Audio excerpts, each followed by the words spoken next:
MPs call for Sir Philip Green to be stripped of his knighthood and accuse him of robbing pensioners. They want the former BHS boss to put his hand in his pocket and help those who lost their jobs after the store collapsed. He says he's sorry, but it comes across as crocodile tears because he won't put his money where his mouth is. Also this lunchtime, Donald Trump refuses to say if he'll accept next month's presidential election result. In their final TV debate, Hillary Clinton was left horrified at his threat to American democracy. I will look at it at the time. I'm not looking at anything now. I'll look at it at the time. Thousands sign up to try and save little Ava after a potential donor pulls out. Her mum says time's running out and... Back on British soil and heading back to school, the world record-breaking teen explorer.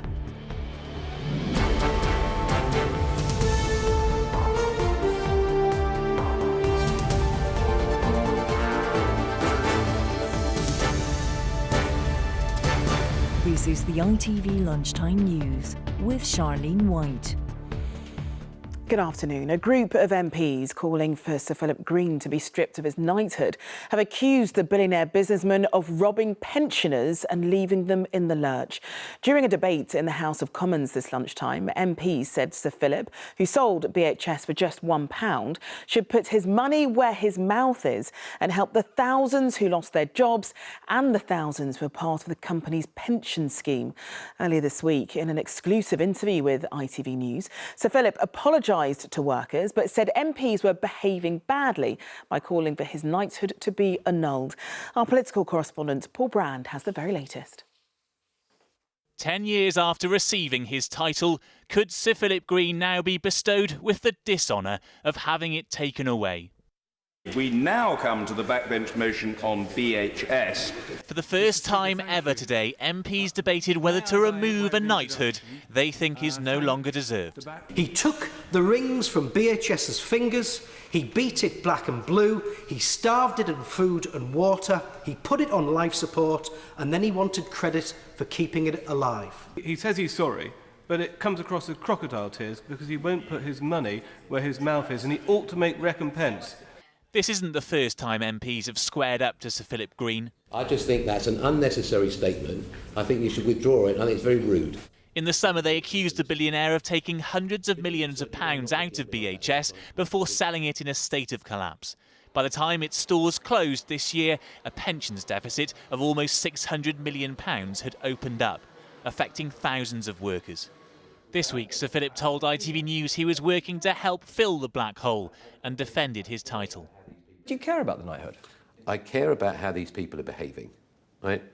You know, all hiding behind parliamentary privilege, which I don't think that's what it was designed for, and just the way they're going about it, trying to bully everybody. And in 15 years' time, he's just managed to just run it into the ground.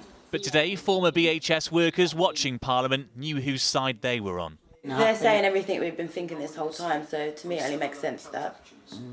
Just makes you angry listening to it and literally, that's what's been going on. And if they were going to ask us to decide whether or not he should keep his knighthood, let the 11,000 people that have just been made redundant decide and leave it at that. If he's doing well again? Yep. A vote in Parliament won't actually strip Sir Philip of his knighthood. It's for civil servants to decide whether he deserves his honour for services to retail or whether he was only ever serving himself. Paul Brand, ITV News. Well, MPs are still debating in the House of Commons, as you can see there. You can also see our Deputy Political Editor, Chris Shipp, who's in Westminster. And Chris, these MPs aren't holding back, are they? So will he actually be stripped of his knighthood? Well, Charlene, you're right. They haven't been holding back at all, have they? Have you been hearing in Paul's report there? But of course, it's not down to them. There will be a vote here this afternoon, and they are voting on an amendment about his knighthood. But it is not down to them. What happens in this process now is it goes forward to what's called the Honours Forfeiture Committee. That is a special group that's been set up to look at whether or not people should have their knighthoods rescinded. The last time they acted in this case, for example, was the former head of the Royal Bank of Scotland, Sir Fred Goodwin. Now, they will look at it. Now, there are two clear criteria about why you would remove someone's knighthood. One is because they've been in prison. One is because they've been struck off, like a doctor or something. Neither of those applies to Sir Philip Green. So they will have to look at other issues and what MPs are talking about in there, and the votes that they will have an impact, will have a bearing on the decision that will be made. All right, Chris, thanks very much. For the final time before next month's election, the two main candidates to become the next president of the United States have faced each other live on TV. This time, Donald Trump caused controversy by refusing to say he'd accept the result if he lost. That prompted a horrified Hillary Clinton to accuse him of talking down democracy. Our Washington correspondent Robert Moore was at the debate in Las Vegas. In this bitter and furious campaign, the candidates don't shake hands and they don't mince words. She's been proven to be a liar on so many different ways. This is just another lie. Donald thinks belittling women makes him bigger. But the shock of the night was not the exchange of insults, but rather Donald Trump telling Americans he might not accept the election outcome if he loses. A startling departure from convention. Do you make the same commitment that you will absolutely, sir, that you will absolutely accept the result of this election? I will look at it at the time. I'm not looking at anything now. I'll look at it at the time. What I've seen is so bad. First of all, the media is so dishonest and so corrupt. Are you saying you're not prepared now to commit to that principle? What I'm saying is that I will tell you at the time. I'll keep you in suspense. Well, okay? Chris, let me respond to that because that's horrifying. You know, every time Donald thinks things are not going in his direction, he claims whatever it is rigged against him. He is denigrating, he's talking down our democracy. And I, for one, am appalled that somebody who is the nominee of one of our two major parties would take that kind of position. There were fireworks over Russia too. Trump saying that President Putin has outmaneuvered Clinton at every level, giving her an easy response given Russia's likely role in hacking her party's emails. Look, Putin, from everything I see, has no respect for this person. Well, that's because he'd rather have a puppet as president of the United States. No puppet. And it's pretty clear. You're the puppet. It's pretty clear you won't admit that the puppet. Russians have engaged in cyber attacks against the United States of America. Thank you, Hillary. Could I just respond? Once more, Trump was utterly dismissive of the women who accuse him of predatory behavior. Those stories are all totally false. I have to say that. And I didn't even apologize to my wife, who's sitting right here, because I didn't do anything. I think they want either fame or her campaign did it. And I think it's her campaign. Then came an interjection from Trump that many women found patronizing and offensive. But what we want to do is to replenish the Social Security Trust Fund. By those four words, such a nasty woman, caused a storm on social media. As they left the stage, alarm bells were sounding across the political spectrum about whether America's democratic traditions had been compromised. Something I put to Sarah Palin, now a cheerleader for Trump. But doesn't it tear at the very fabric of the idea of a peaceful transfer of power? The very fabric of the idea of peace and democracy within a republic, if we are to find out that there is a skewed system involved in the election results in 20 days. Okay. That is what would tear at our fabric. We now have 19 days left before Election Day. And Hillary Clinton this morning has every reason to feel that the keys to the White House are almost within her grasp. Well, Robert Moore is still in Las Vegas for us, and he told me why Donald Trump's claim that he may not accept the result has caused such a stir. Well, the instant polling that was done at this venue immediately after the debate finished last night would suggest that Hillary Clinton was a clear winner. This was probably Donald Trump's best last chance of changing the central narrative of the campaign. And if anything, it was the opposite that occurred. Fresh doubts, fresh questions were raised about his character and about his judgment. I mean, this central claim that he made, to the astonishment of almost everyone, that he might not accept the outcome of this election, let's be clear about it, it was an astonishing breach of political norms in this country. You know, even in close contests, it's accepted that the loser should do so with good grace and accept the peaceful transfer of power. I spoke to one senior European diplomat here who was an observer, and he used one word in regard to that threat by Donald Trump. He said simply extraordinary. And I think that will sort of capture the sense of shock here across the political spectrum, but also around the world, that there is a mainstream presidential candidate who is saying he simply might not accept the result. Our correspondent Robert Moore there in Las Vegas. Well, we're joined in the studio now by Robert Ravelli, who is chair of Democrats Abroad here in the UK, and by Liz Brewer, a Republican and friend of Donald Trump's former wife, Ivana. Thank you both so much for joining me. I'll start with you first, Liz. So obviously there's a furore at the moment in the States regarding Donald Trump saying that he may not accept the result of the election. Is that something that you would agree with? He didn't say that. He didn't say he wouldn't accept the result. What he said was he was going to let you know later. Oh, let us know later, but do you think that's acceptable? And keep you in suspense. If I was Donald Trump, I think I would probably say the same thing, because it is holding back, isn't it? So otherwise, if he says, oh, well, of course I'll accept it, well, that might be hypocritical.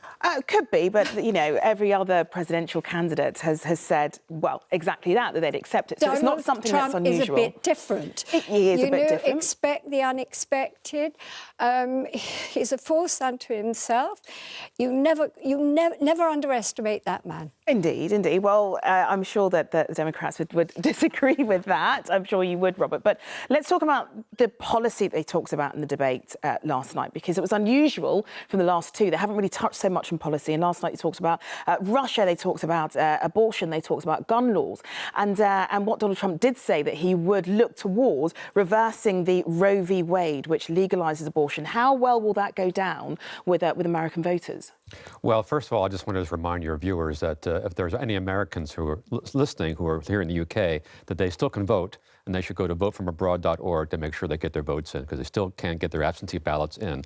I want to make that very clear to your viewers. But I think, if he was trying to score points with female voters, or with women voters, he didn't do it, because that position he took is extremely unpopular with women voters. And, Hillary made it very clear to him that, he does not speak for the majority of women voters. And I think if he wants to attract that base of women's votes to him, he hasn't done it. Well, I mean, when we look at the polls, he's not polling that well with female voters at the moment, Liz. And yesterday he brushed off those comments regarding the leaked tape, where he was talking about, joking about groping women, and he talks about it as just being locker room talk. I mean, where do you stand in the debate regarding that? That was a tape 11 years ago.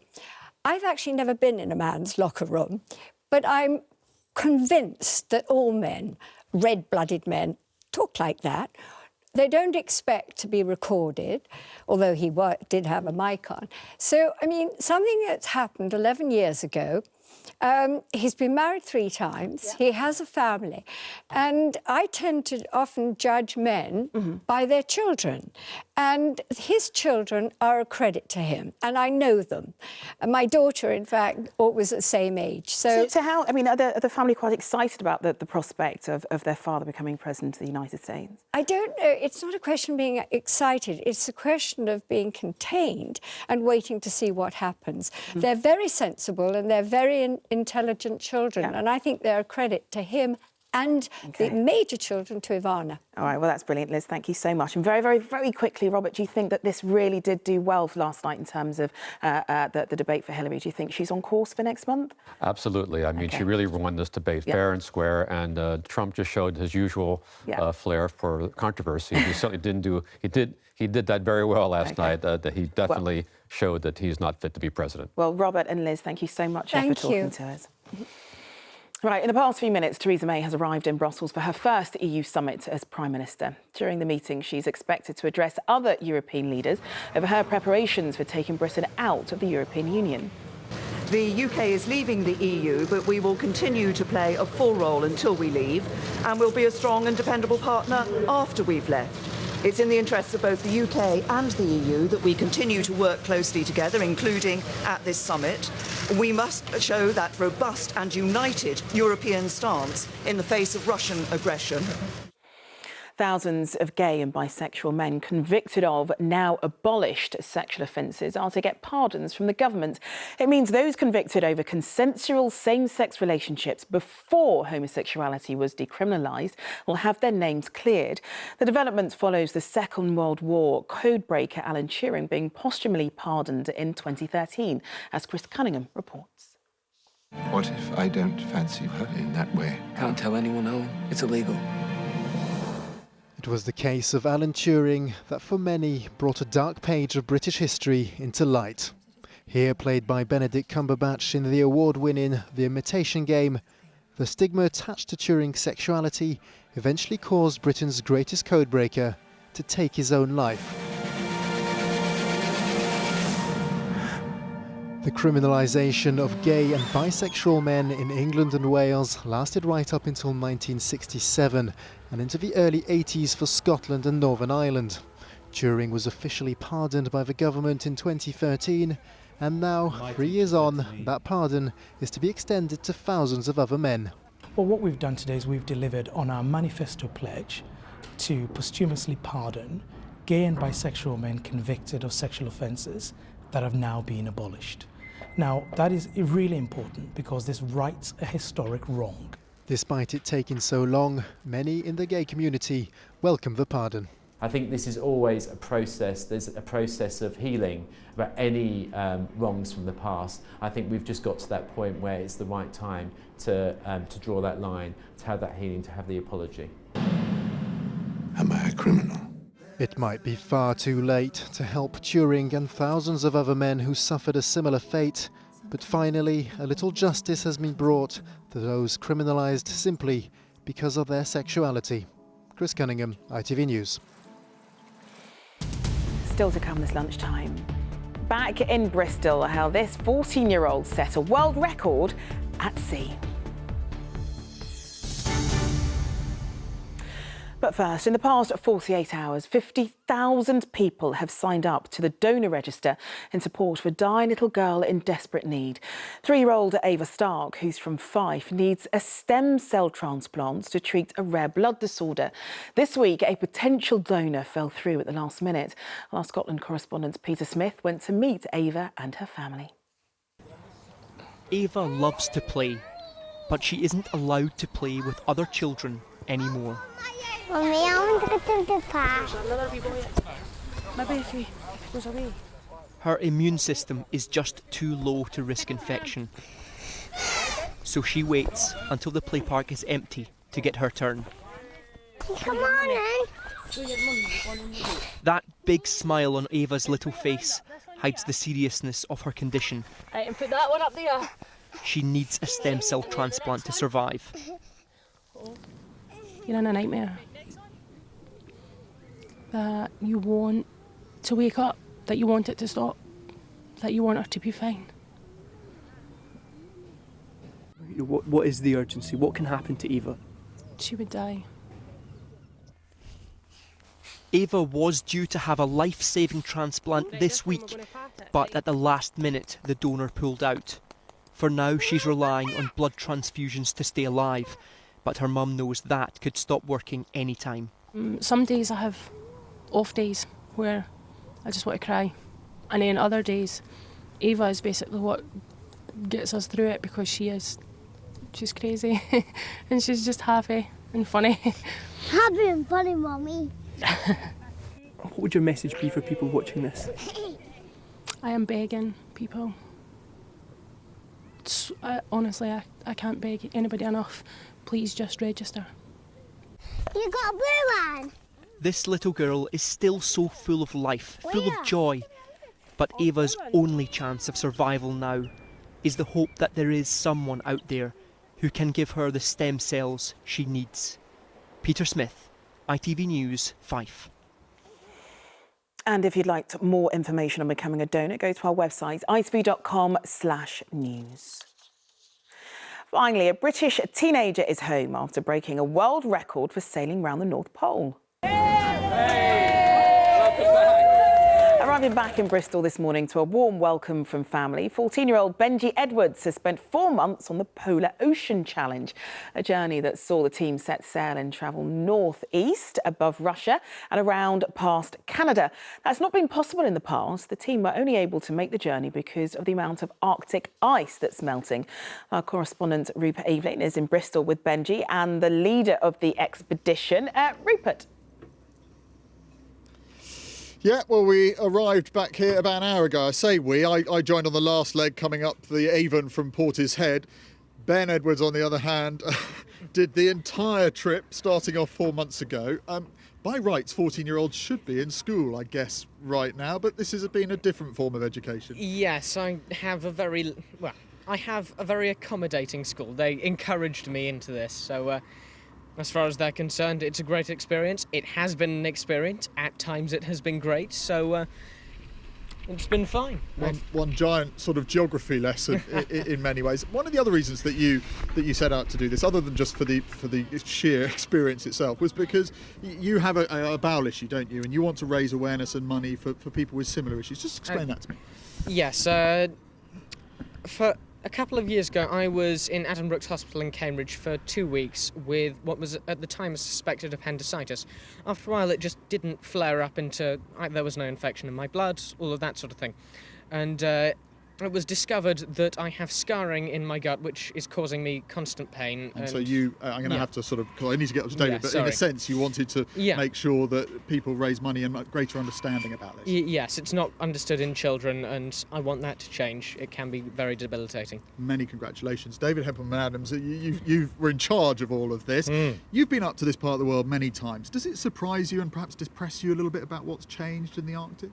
Yeah, the first time I went up to the Arctic was in the early 80s, and I've seen huge change in my lifetime. A lot less ice, which impacts on the Inuits up there, the hunters, but what we will see eventually is big changes in this country and the rest of the world.